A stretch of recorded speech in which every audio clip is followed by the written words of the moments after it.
Welcome into the Tour Coach, everybody. I'm your host, Tony Ruggiero, as I am every week here on the Tour Coach podcast. If you've been listening for a while or you've recently started listening, you probably know that, or if you're new, this is really for you, but these are the stories and the conversations and the chats with the people that I meet in my journey in golf, coaching, teaching, playing golf. These are the fitness instructors, the mental coaches, the performance coaches, the other teachers, the players, and the people that I run into day to day teaching and coaching that I think shed interesting perspectives, have great views, and information that can help all of you that love the game of golf play better, coach better, teach better, practice better.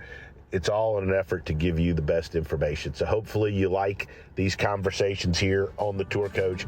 We appreciate all of you listening and watching. And more importantly, or equally as important, we appreciate our sponsors, Mitch McConnell and Buick GMC, Blaine Stokely, Stokely's Midtown Garden Center, Taylor Martino and Rowan. And none of this would be possible without the folks at Shrixon Golf and Vineyard Vines and Bushnell. They've been with us forever. We're going to be with you, helping you play the game of golf better. Enjoy the Tour Coach podcast.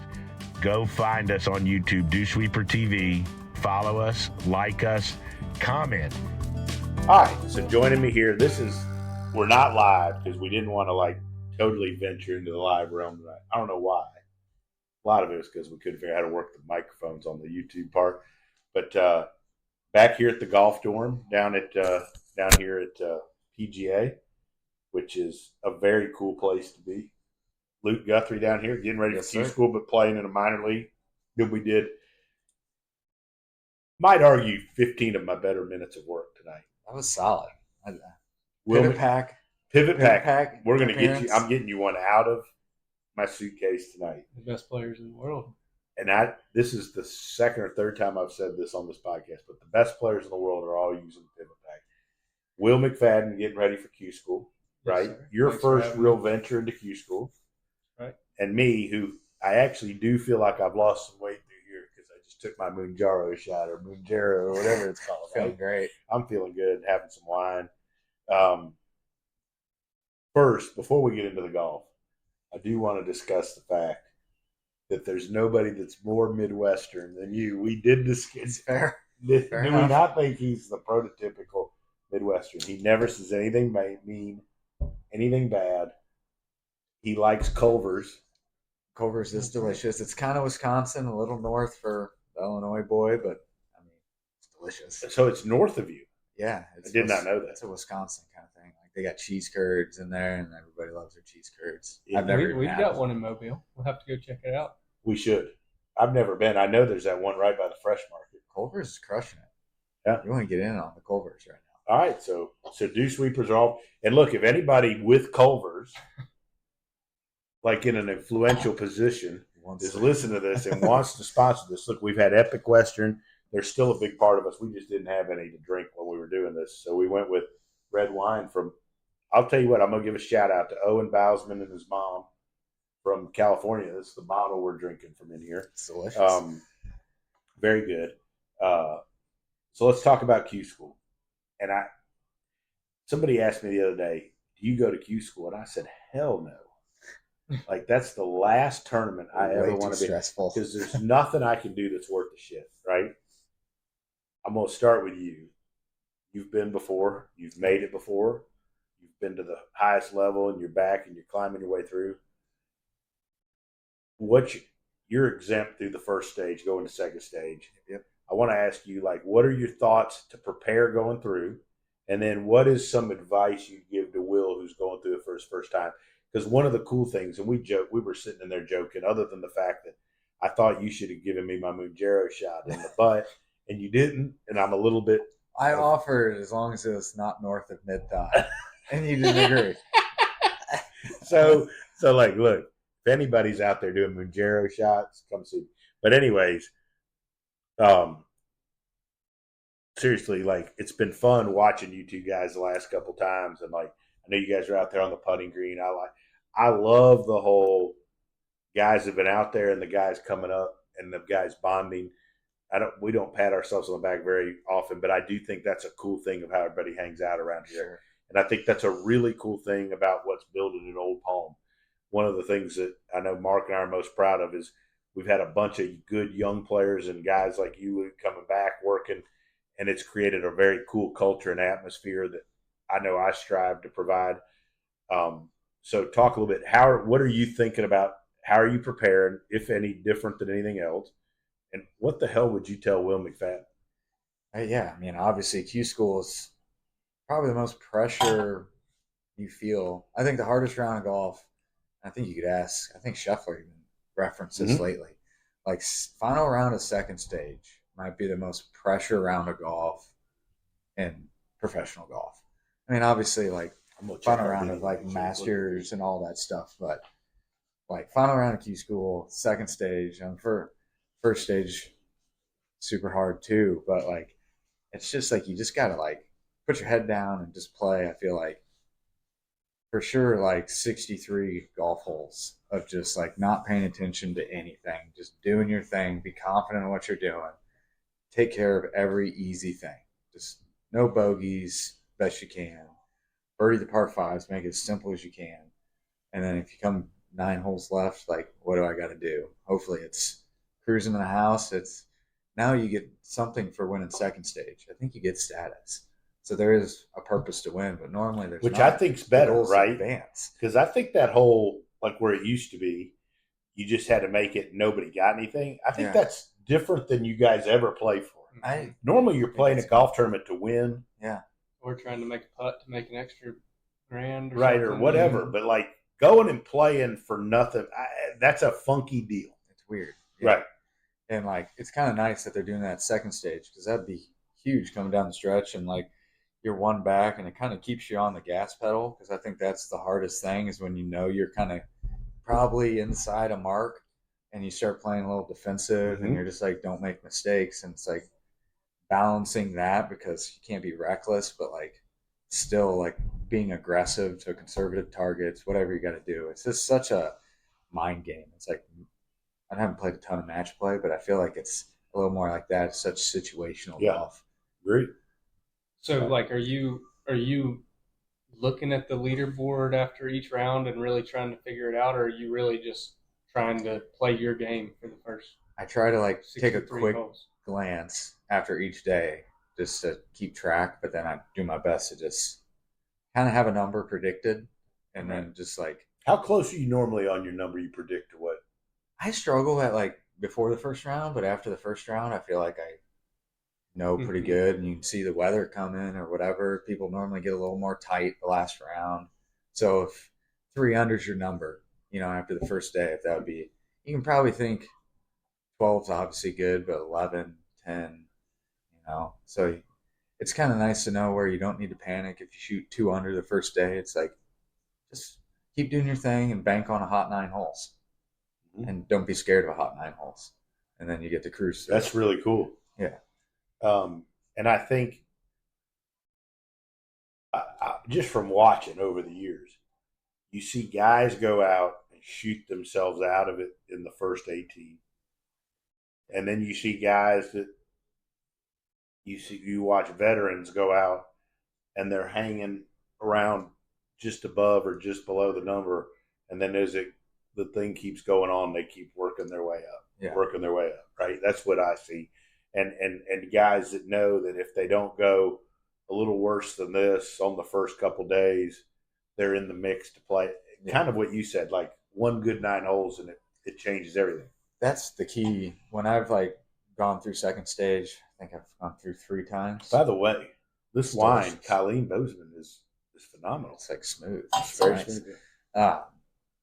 When you go through a stage easy, it's just like you look back and you played probably, what would it be? You got 8, 9 holes of golf, and I bet you played 6 of them 1 to 2 under, and you probably played 1 even or 1 over, and you played 1 like 4 or 5 under. And if you just stayed patient and just like not force that 4 or 5, because you get 8 opportunities, you try to force something, it ain't gonna work, and you get a 30-footer go in on the second hole, then you got a par 5, and you birdie that, all of a sudden you're 2 under, and getting short par 4, and it just kind of comes to you. But forcing that is hard at Q school. See, like I think every time I watch Q school, it actually very much reminds me of majors.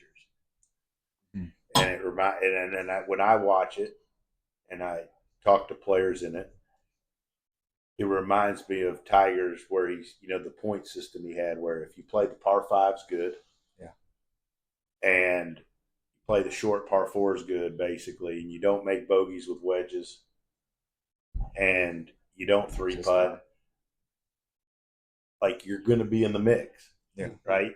And I think guys go out, and I've watched guys too that I've taught, and some that I didn't, but that I think they feel like they have to do more than they need to do sometimes. Yeah. And that forces them, I think, into making some mistakes early. And then they invariably at the end are like, well, if I hadn't have made 6 on that hole when I hit that shot, I didn't need to. Yeah. Whatever. And I think that Q school and majors have like an odd similarity in that there's a lot of pressure. And I think people feel like they have to do more than they need to do to get in the mix. Yeah. I kind of ran into that at the Americas Q school in May. I played great in the first 2 rounds, was in the second to last group in the 3rd round, and played a great front 9 in round 3. Got myself to well within inside the number by the time the week was over. Got it to 11 under. I think 10 under got status with 27 to play. And I hit a wedge into a bunker and made double from the middle of the fairway on my 10th hole. And it freaked me out, and I tried to go get that back on the next 2 or 3 holes and ended up making a couple more bogeys. At the end of the day, I shoot 4 over on that 9 and then play the final round, end up missing by 1. So I tried to get 1 hole back in immediately instead of just sticking to the game plan. Yeah. How do you deal with that? Like, I think this, because lots of golfers listen to this, teachers, golfers, like playing, like, they mess up an easy par 5 or a short par 4. And then I watch them, and I watch junior golfers do this all the time. Like, bogeys on par 5s drive me absolutely batshit crazy, right? As a teacher. Any 6, any 3 putt. Right. But like, when you do mess up and you bogey an easy par 4, like you've got the wedge in your hand. Right. It's like hitting in that bunker wasn't even in my mind. Right. And it just out of nowhere made a bad swing and was like, which happens. Yeah. It happens. How do you keep yourself, and when you play now, or when you were playing your best, and all the great players you played with on tour, like, how do you keep that from affecting the next shot? Or what's the best way to approach it? Each person's different. Obviously, I can be fiery. So like, no.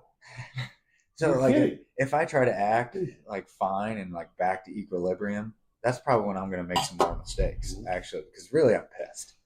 Like, just either let it out, you don't have to make a fool of yourself, but whatever you got to do and move forward. Or I actually play really good golf when I'm like pissed off. So like, I'm not scared of being pissed off. I don't want to be whiny. Big difference of being mopey or being like pissed. So it's like, I almost kind of use that as an advantage then.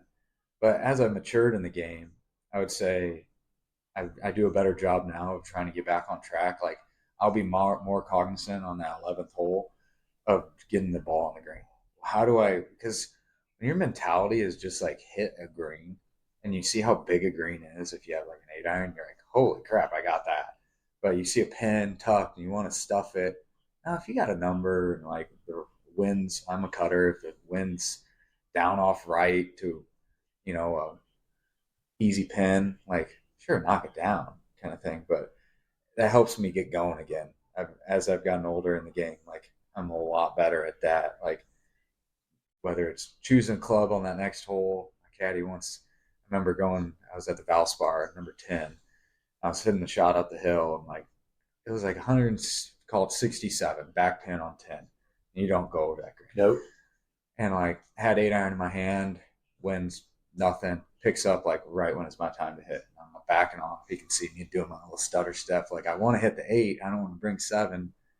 And he's just like, pro, where's the 8 gonna be if you hit this and gets hit by the wind, be like 30 feet short. And he's like, good point. I'm ready to make a mistake forcing this. And it's just that frame of mindset of just like, slow down, let's get going again.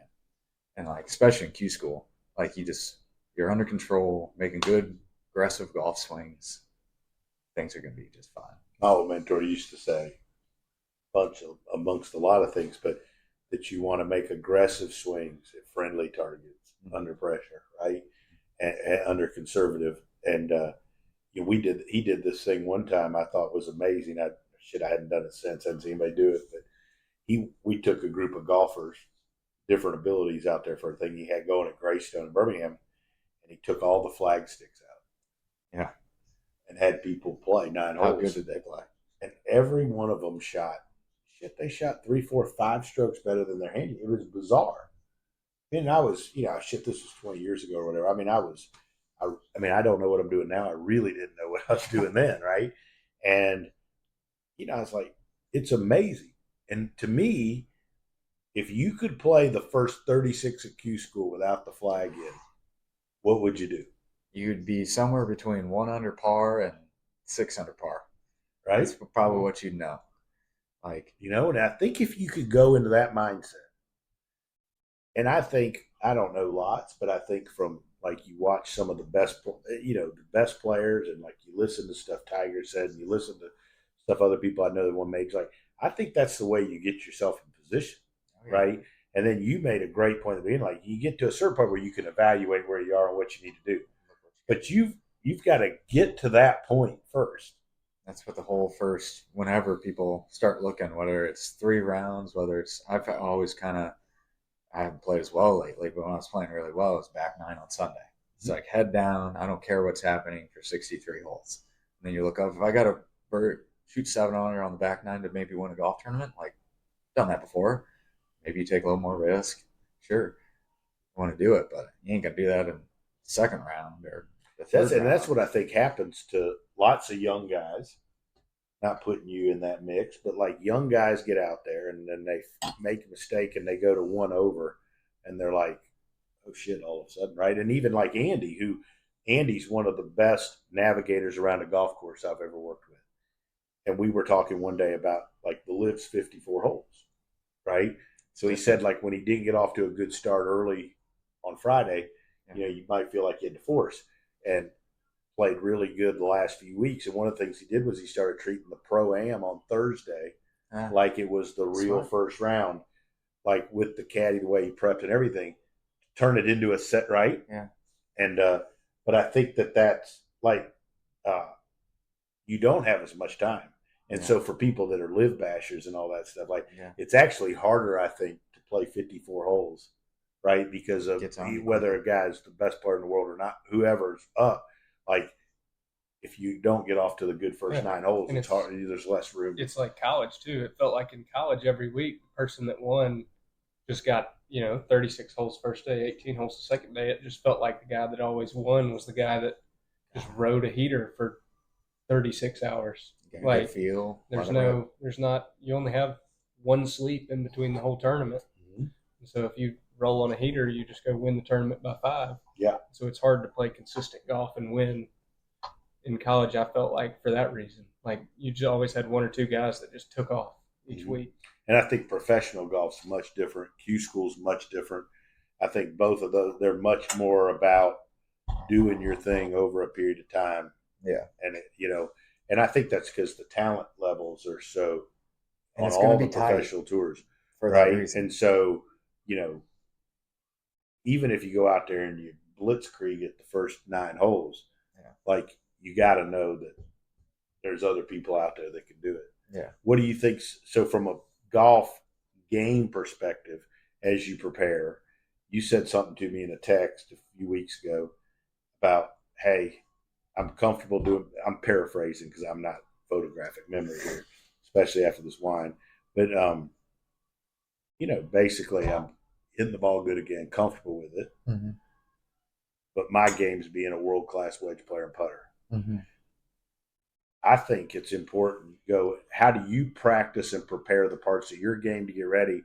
But more importantly, I think it's important to know your strengths and to make them really sharp going into.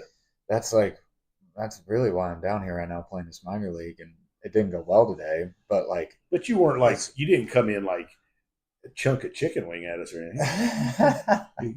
I'm 34 now. Look at me, I'm just a new man. Maybe a Culver's. No, like, are you 34? 34. Circling the drain, bud. I know, right? No grace. I'm only no 19 grace. years older than you. How's that make you feel? No, like my putter, I'm a great putter. When I putt my best, I don't think there's many people better than me at putting.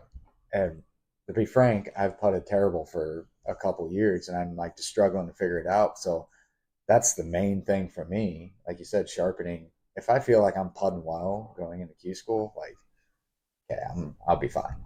Like, what'd you do? What are you doing to get back to being one of the best putters in the world? You know, it's really just kind of trial and error. It's probably not the best kind of method, but like I came down here worked hard for a week on something and just a little pressure on it, and like greens aren't like the smoothest over there right now because summer down here. Yeah, and everything's been punched within the last few weeks. So, but that's actually a good opportunity because like if you're really stroking it well and putting well, sure you're gonna miss some just because they're bumpy, but you're gonna putt better than the next person. Mm-hmm. So like when I kind of knew 4 holes in today that I didn't like what I was doing. So it's been a week, and like I'm not going down a wrong path very long. So it's like that's the main goal is to identify. And we were putting afterwards at Old Palm, and like I was like asking Will like, how crazy is this look? And you're like, oh, it's good. And I was like, no way, feeling real in this game. And I guarantee you that's what I'm doing tomorrow. I know what it looks like, what I don't like about it. It's just that method, and I'll get back to it. But so that's my main goal is putter, and then the moves we were working on today. Like I got to work on my separation. If I do those 2 things, I know my wedge game will fall into place. So I actually only help my short game. So it's that. And I think we talked a little about separation today, but I think one of the beauties, and I go back to, and she won't be listening to this podcast, but remember when I brought Erica Shepard out to TPC, you helped me because we were in Jacksonville. We needed a day to work. Yeah. And then you were talking to her about, hitting 3/4 shots and knowing all the distances. And that was a great learning experience for her. And then you and I spent our normal 7-8 minutes, right? Yvonne would say that's a lifetime, but I put the stick under your feet. Remember about right? And basically, a little after that, but since then, everything I've seen about you has been really focused for the most part, maybe different ways, but a lot of the same things. Yeah. And you've mentioned multiple times tonight, maturity, you're 34. Mm-hmm. Biggest difference between now and before when you were frustrated and didn't do what you had was like now your willingness to accept it's okay to work like it does. Like, and if you go try something and you hit a couple bad shots, doesn't mean it's doing the wrong thing, but you're working back towards getting where you were. Yeah. And I think like as a teacher and a coach, like it's been pretty cool sitting back watching you. Like you're still Luke Guthrie sitting here drinking wine and us having fun. Yeah. And still think you should have got the tater tots, but onion rings. Were the onion rings good? Fire. Yeah, they're awesome. Good there. Hurricane Wings. First of all, why is Hurricane not sponsoring us? That's nice. But anyways, but like watching you, like you're different with your acceptance of that it's okay to work on something for a while and it doesn't have to.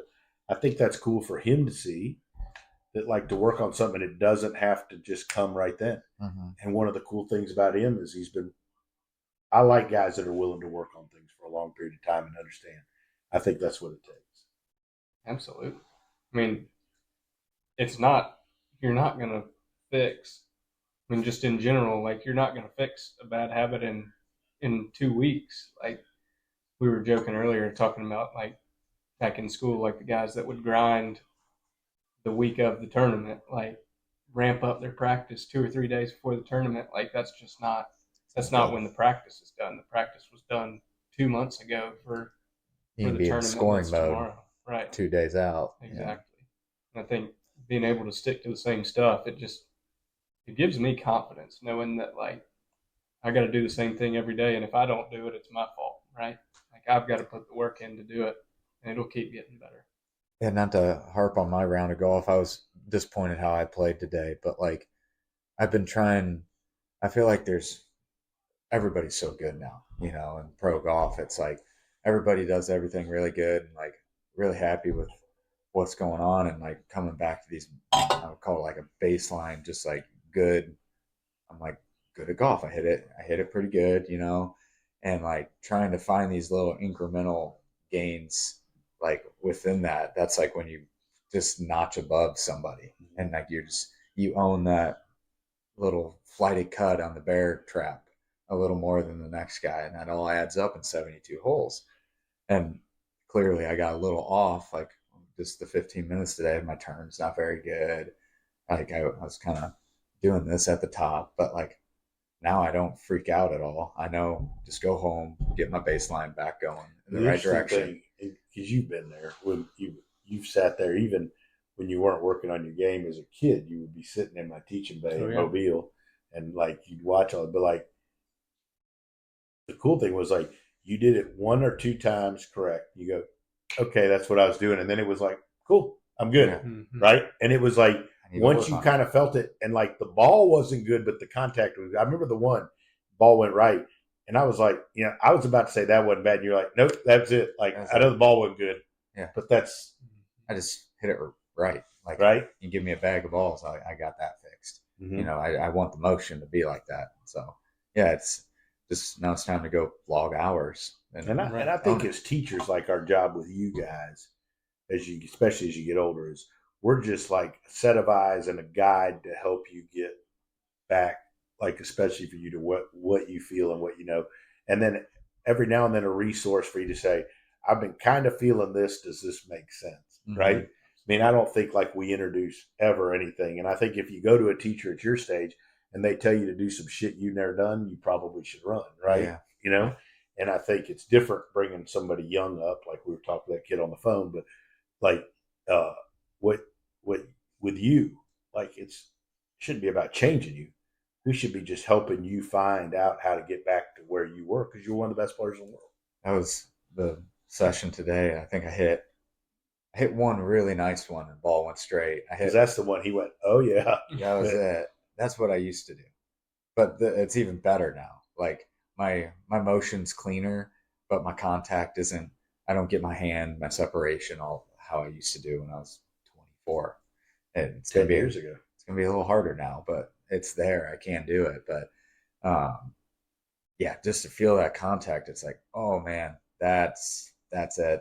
Like I can control that face very well, and I'm lucky that I played so well right away, and I know I have those feels of what was made me a really good iron player. That was probably one of my strengths, iron play and putting were the 2 reasons I played well on the PGA Tour. And so as soon as I feel that, the club and the handle just a little lower, the interaction with the turf, and it's like I don't even care where the ball goes in that moment. I just know that's home. That's right. I will find the face. It's like you and that ball. Yeah, it's like what I said today. Like we were working on it, and the ball was frankly going everywhere, but we were doing the right thing. And I said, I just need to get on a rope and feel where that club face is, right? Like I can figure that out. We just got to make sure that we've got it in the right position on the way down. Right. I think as a teacher, it's cool, but as a player, it's even better. Like you both guys have said we've all different ways, but gotten the information, and then you've got to go figure it out. And I think a lot of players and students come to you and they expect the lesson to fix them. Right? We've all known players that like are good players and they get lost and they get that, and like they come to you and they like, well, we're good, right? Like right? And it's more about like let's figure it out, and we all agree, and you obviously see signs of stuff, but then you ultimately, that's why shit. Like you go win the Masters, like obviously, we're all proud and played a part, but like you're the guy that hit the shots, right? No teacher hits the shots. Yeah. You're the guy that's still got to do it. And I think I think sometimes that's what players miss and going to get lessons like or to work. It's like, I give Emilio credit and Rick Lamb a lot of credit. Emilio been working on the same thing and had a stretch where, you got hurt and he didn't play good, right? But he kept sticking with it because he saw the stats were getting better and wasn't necessarily, you play a tournament, and you play 3 good rounds, 9 holes isn't great, and you finish 50th or whatever, right? And he's seen it, and then he's all of a sudden like 3 weeks in a row. And really, like Rick Lamb had 3 years he didn't play up to where he was coming off PGA Tour when we started. And now he's been playing really good and solid again. But he said one time, like, hey, I can see and I know we're getting better. I'm the one that's got to go do it. Yeah. Right? Such stages to it. It's like everybody says it. You do it first of all, you just see it's possible. You do it once on a range. Like I'm talking about that one shot in the bay off a mat. Well, how about you go do it off grass? Mm-hmm. How about you go do it on the range multiple times? How about you go do it playing with your buddies, playing in a minor league event? How about at second stage, final round of second stage? And these are all different animals. I think it's fun to go, like you see some like vintage Tiger kind of stuff of like 99, and you can see his swing. I saw a clip recently of him, like he hits a bad shot. I think it was 99. And he's like rehearsing what 2000 became. So, I mean, he's grinding probably between 98 and I don't know when he did all that. There's pretty drastic changes. He's pretty across the line in 97. I know Butch got him much wider. Yeah. More width, more stretch on playing. Yeah. All 3 things I particularly like. But like, I mean, that best golfer probably ever took him 1.5 years to own it in a tour event, and when he did, it was over. But there's an old story, and I'm not 100% accurate on this. This is all. It's been 20 years since I was but like Nick Price was bouncing around playing mini tours, and he'd been working on the same things for years and years. Mm-hmm. And then, one day, all of a sudden, he goes out there, been working on the same thing, and he plays great, and he tells somebody, "Man, I've got it now. It's finally coming." Yeah. 2 years later, he's the number 1 player in the world. I mean, that's I've probably embellished some. It's been a long time since I heard it as a really young teacher, but like but it shows you like being the best doesn't come overnight. Nobody you go to, no matter how good they are, can give you one thing that's going to change your life in an hour.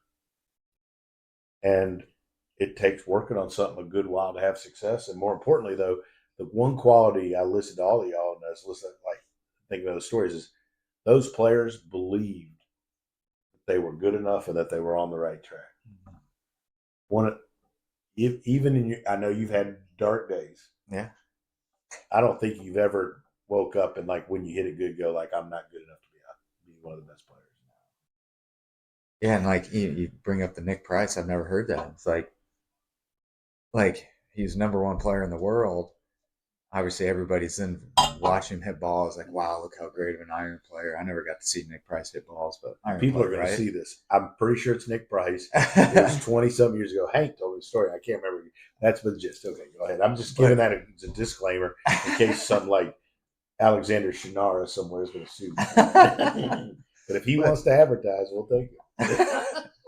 But he's hitting golf. Nick Price is hitting golf shots in his mini tours that are number 1 player in the world quality. It's just doing it endlessly. Mm-hmm. He didn't all of a sudden stand up a 4-iron better. He just did it more. Mm-hmm. That's the beauty of our game. If me and Will own what we're doing and just keep hitting good shots, I know where we'll be. We'll be at the sharp end of the PGA Tour. Like Scheffler, like is amazing and like does everything. Like I don't think I can hit shots that he does. That's fine. But he hits those shots just constantly, just boom, boom, boom, like a metronome. You do that, but also they can't keep you people out. Forget, that he went out there had to go to the Corn Ferry Tour, right? And then he did get on tour, but when he first got it, he wasn't the number 1 player. Yeah, right. I mean, there's a process to all of that. And you look at guys that had it instantly, Jordan and JT. I mean, JT's they both won majors and stuff, but they've also both had down times, right? And you watch them, like, there aren't many. Really, you can count Tigerman that don't have down periods. Yeah. Tiger's obviously a lot by injury. Yeah. But, like, still, I mean, Jack had a happen. period, there was, obviously as he got older, but, like, it's a hard ass game. Yeah, and it's like no matter who you are, I feel like you gotta like build yourself back up. I can feel myself doing that right now. It's like I gotta hit that shot when I really want to hit it. You just gotta hit it in different scenarios and situations and different feelings that you have. And until then, like that's when you got it. It has to happen in all those. Will, parting shot. How long have we been doing this tonight? We've been doing this for 40 minutes. It's about our minute. It's about when Yvonne normally tucks me in. Try 35 minutes. Okay. Exactly, but Give me your parting thought. What are you thinking about? I mean, he hit some. I know you hit it left to right.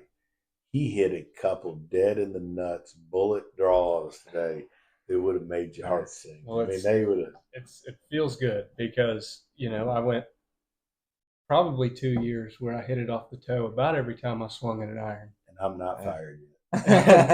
About 2 years where I just smashed it right now off we've talked the toe. about a guy today fired me after finishing up the money list, and you've hit it off the toe for 2 years. I did. You're not a live. That's why.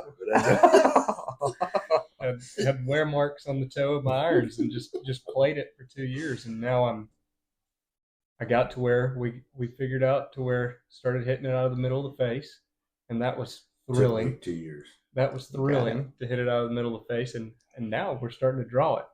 So look out. You sound like it's all been bad. That's so manufactured.